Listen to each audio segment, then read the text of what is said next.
I'm Bob Santelli. I'm the director of the Grammy Museum in Los Angeles and in Monmouth and Alum, class of '73. I did. I taught at Monmouth from about '88 to '94.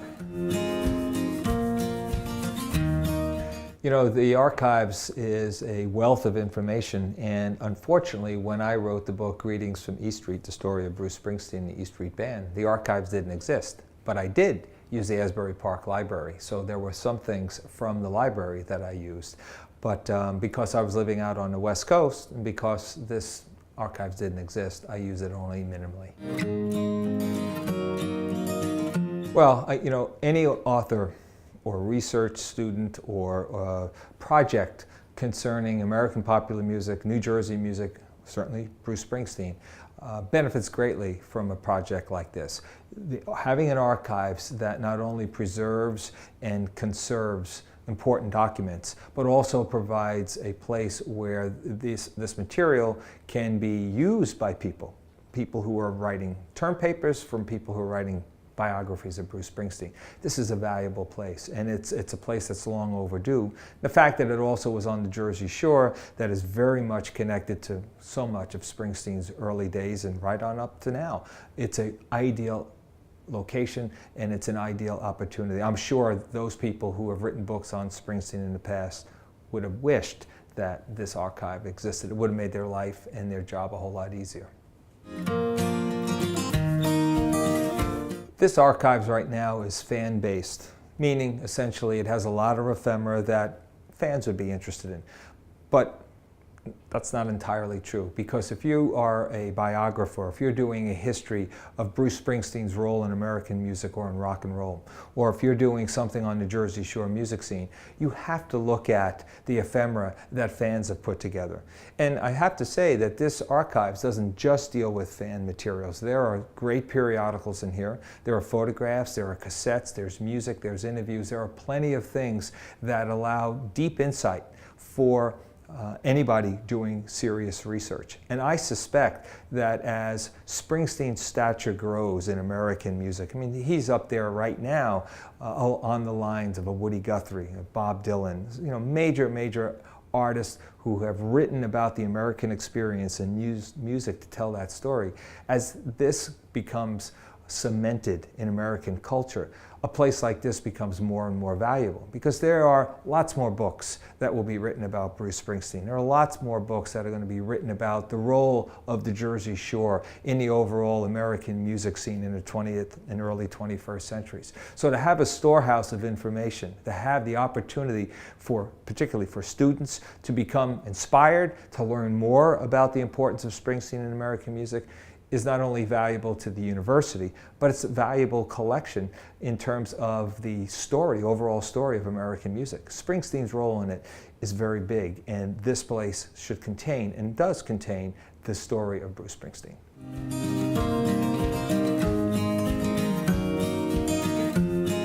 You know, I had just finished a book that just came out now. It's called This Land Is Your Land, Woody Guthrie and the Journey of an American Folk Song.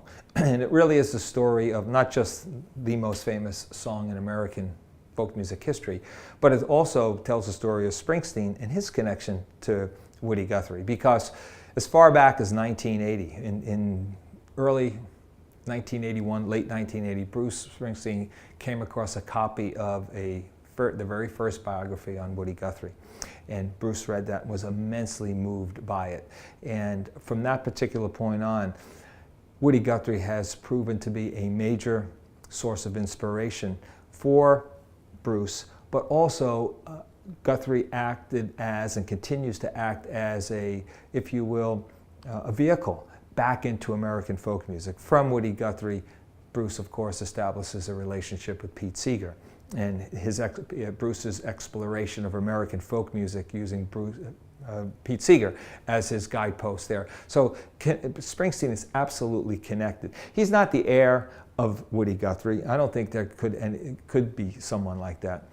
When you think about Bob Dylan, certainly Bob Dylan has a part in that. Certainly Pete Seeger, Arlo Guthrie, Tom Morello, and Bruce. These are major players who have carried on the importance of music as an agent for social and political change in this country. That's what Woody Guthrie did, and that's what Springsteen's music continues to do, and nowhere is it more evident than on Wrecking Ball, his newest album, which is all about, it's Springsteen's angriest album, and it's all about the social and political ramifications of a country that's kind of lost its way.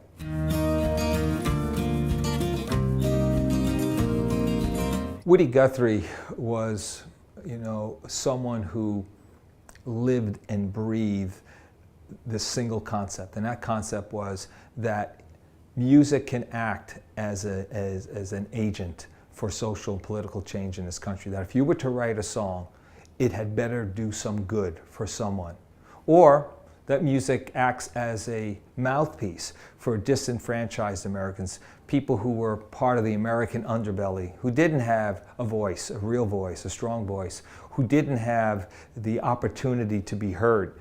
Woody Guthrie felt very strongly about that right from the beginning. And the reason why is because Woody Guthrie was born in Oklahoma. He comes of age during the Dust Bowl. He makes his way out with all the Okies and the Arkies and the Texies who go out to California in search of a better life. They get out there and they realize there is no better life out there. As a matter of fact, it's worse there than where they had come from. Guthrie documents this in his music and then becomes basically singularly inspired to tell the story, and that's all he wrote. The music that he wrote was all about that. Bruce, on the other hand, comes about it in a different way. Bruce is a product of soul music and the British invasion of the mid-1960s. He's a product of rock and roll. He comes to Woody Guthrie later on when he's a relatively mature artist. But Bruce, being Bruce, was smart enough to realize that someone like Woody Guthrie could teach him a lot, not only about songwriting, but also about how music could be used to make change or to give people a chance to be heard, people who weren't in this country being heard. So when you listen to The Ghost of Tom Joad or Nebraska or Wrecking Ball, you feel and sense Woody Guthrie all throughout those albums. If I had to name, Bruce Springsteen's top 5 influences, musical influences, and there are many with him because he's such a musicologist, Woody Guthrie would be in the top 5.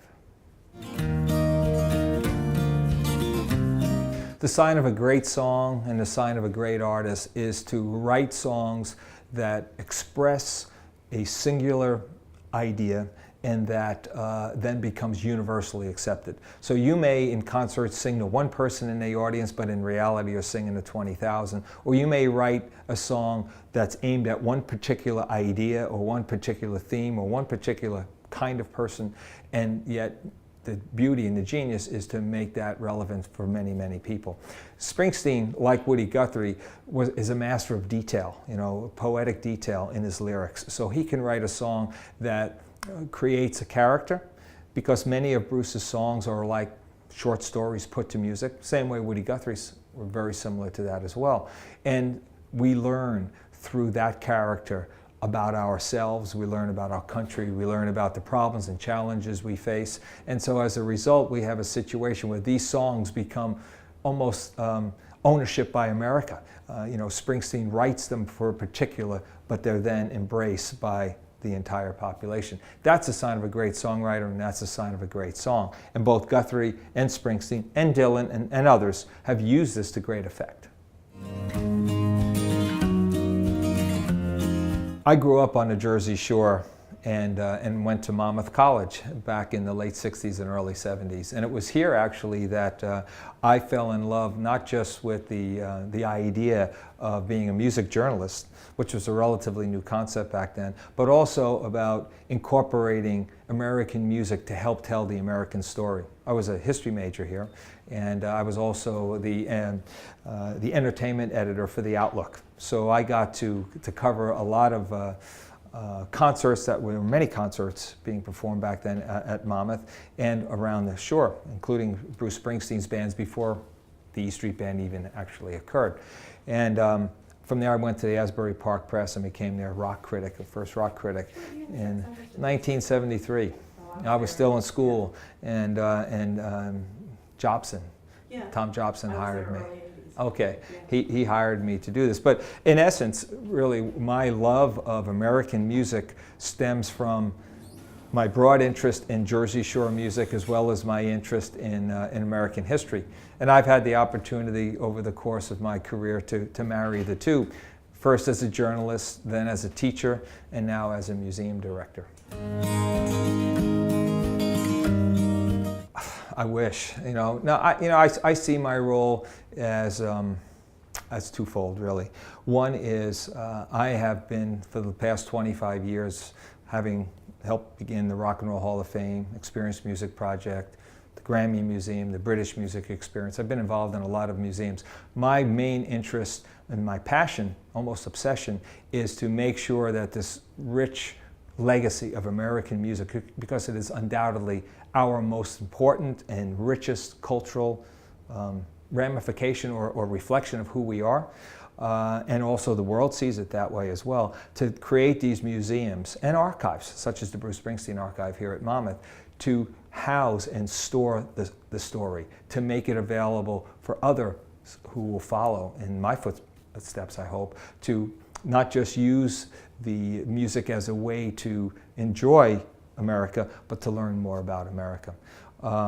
And I see myself also as someone particularly more local. I'm from New Jersey. I grew up on the Jersey Shore. I still consider it my home.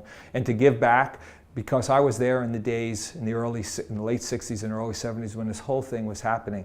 And I have the stories. And so having gone to Monmouth and having been connected to Monmouth for a very long time, loving the Jersey Shore, to see it all more or less come together here at the archives and here on the campus of the university, and then to help get others who have bits and pieces of the story and bring it all here so that the entirety of the story is available for future generations. That's really what I want to do with the rest of my career, and hopefully make a difference in the way others had made a difference to me, people that I admired like John and Alan Lomax, or others that have really done a great job to collect and to preserve, understood the necessity to do that.